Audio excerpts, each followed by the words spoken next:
Chapter 175. Sethlehem and the Seven Mutterers.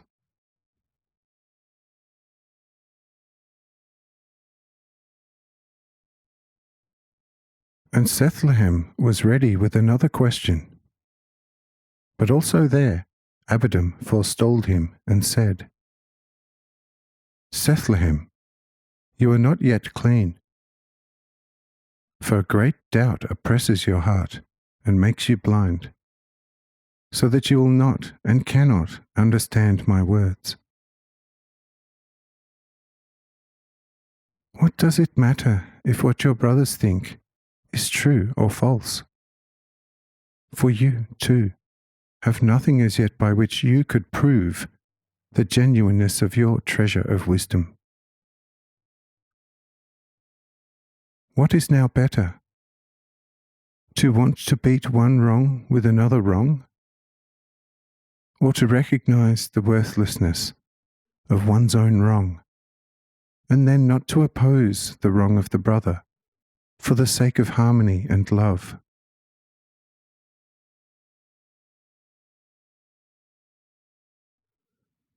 Then the brother who loves you will, because of his love, willingly follow you when you receive a true light.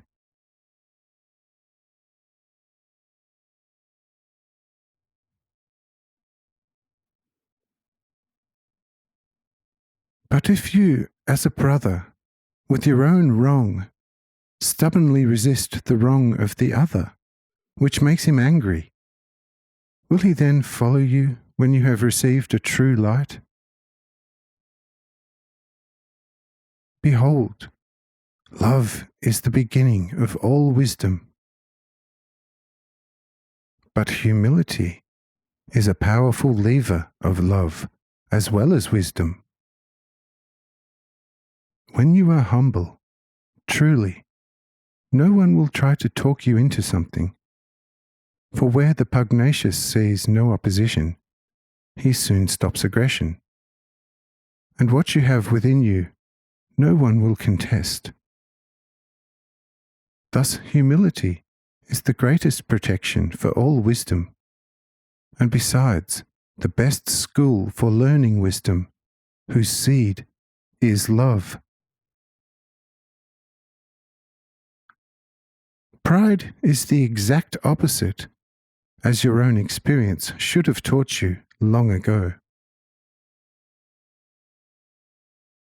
So go now, and first make your peace with your brothers, and then lead them to me, and we shall see which part of the error is the most important. Do understand this. Amen.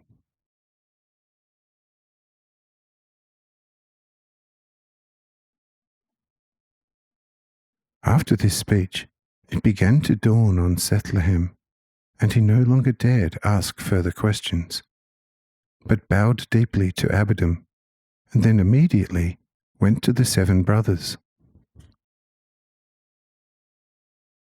He was deeply moved as he came to them, and although he was anxious to speak to them immediately, he was quite incapable of doing so.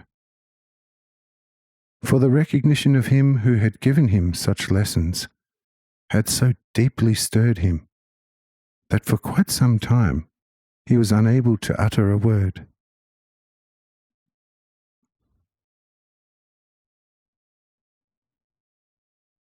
When he had spent some time among the 7, almost dumb, they began to worry, for they all greatly respected him because of his wisdom, as long as he did not come with something new.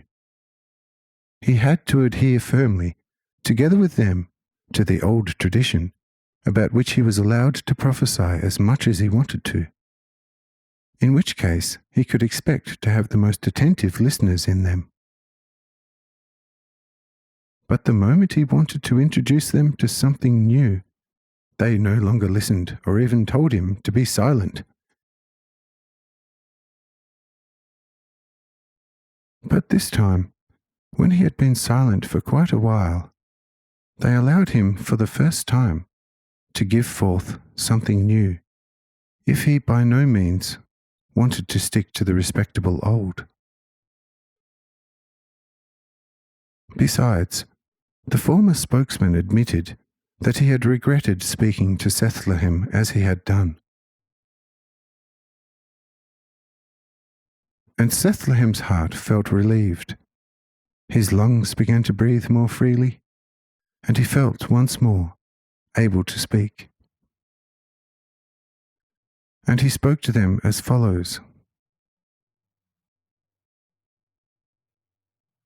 Dear brothers, allow me to speak just this once. I do not want to force anything upon you, and everyone may remain with his own ideas.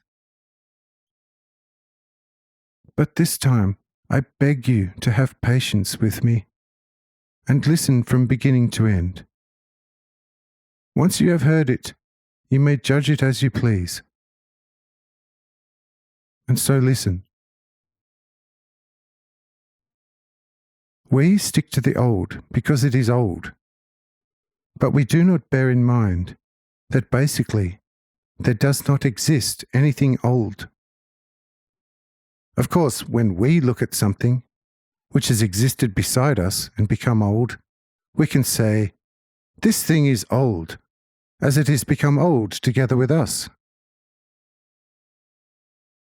But even judging like that, we are very wrong. For if we were truly old, we should still look as we did 500 years ago. Yet how our appearance has changed since then. How can one call that old, which of the truly old no longer bears even a trace? Indeed, we have considerably changed in everything. Where is our hair? Where most of our teeth? How often our skin has already peeled off? Yes, may I ask where our entire sound and vigorous body has got?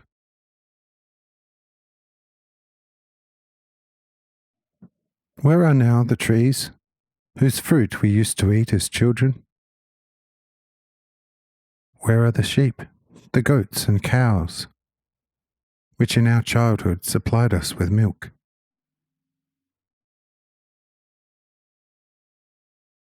We now eat the fruit from quite new trees and drink the milk of new animals, and we are satisfied because God's order has arranged it in this way.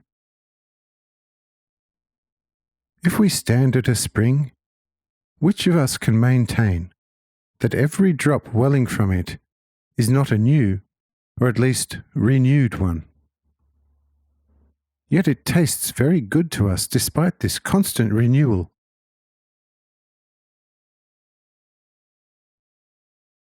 Have any of us ever discovered an old raindrop? And the always new rain pleases us for the sake of our fields. We prefer the new corn, for the old corn has already become stale. We long for new fruit. We, be they male or female, have always preferred newer and younger people to the old. Who has not more pleasure in the rising sun than in the day-old setting sun, which is always the same?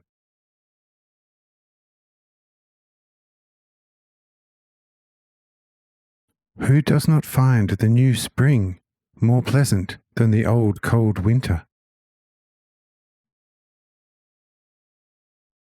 Look, dear brothers, since in everything we see, the new, or at least rejuvenated, appeals more to us, and is also more useful than the old, which is passed long ago. And since all of us have an undeniable yearning for the new, and, besides, the Lord Jehovah Zebaoth, or God, the eternal creator of new things, keeps renewing everything before our eyes, how can we mutter disapprovingly? If by the will of Jehovah Zebaoth there is a slight change in the Sabbath offering, I hereby do not wish to criticize your opinion. I just want to reassure you. For you too can have certainly quite commendable views of an opposite kind, which I would never deny, since you have often proved to me what a keen judgment your spirit has in many things. But may I add one request, namely, that you once more come with me to the altar and help me to keenly judge and recognize the stranger who is waiting there for you. For behold, his speech is so mighty and overwhelming that I almost think he is Jehovah himself.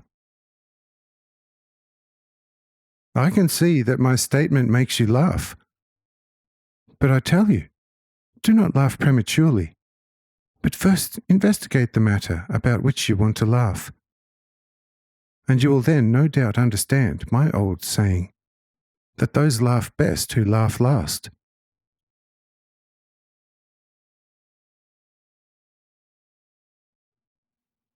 What would you think of a man who tells you your most hidden thoughts and speaks about divine things as if out of himself? How often you have already proved it to your children and their descendants that God alone knows man's innermost thoughts, and that this was absolutely impossible to any man.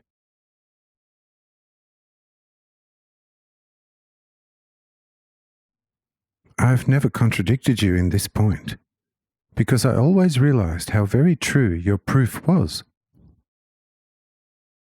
But do come now with me and convince yourselves, and if you do not find him as I did, then you may laugh your fill at me before all the people, and I shall not hold it against you.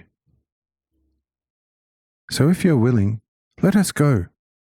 Amen.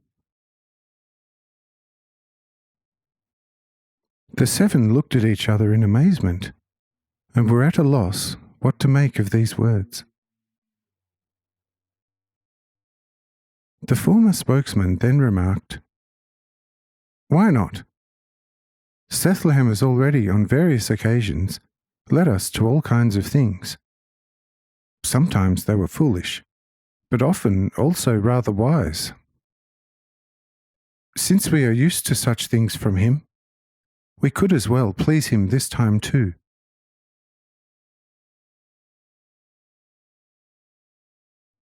But Bethlehem, if you show us a new folly again, you may look forward to something special. Oh, how beautifully I will then pitch into you. And Bethlehem answered him, "Brother Kisahel, look, that does not matter, but I believe that you will become even greater in your belief than I and all the others. So let us now go. Amen."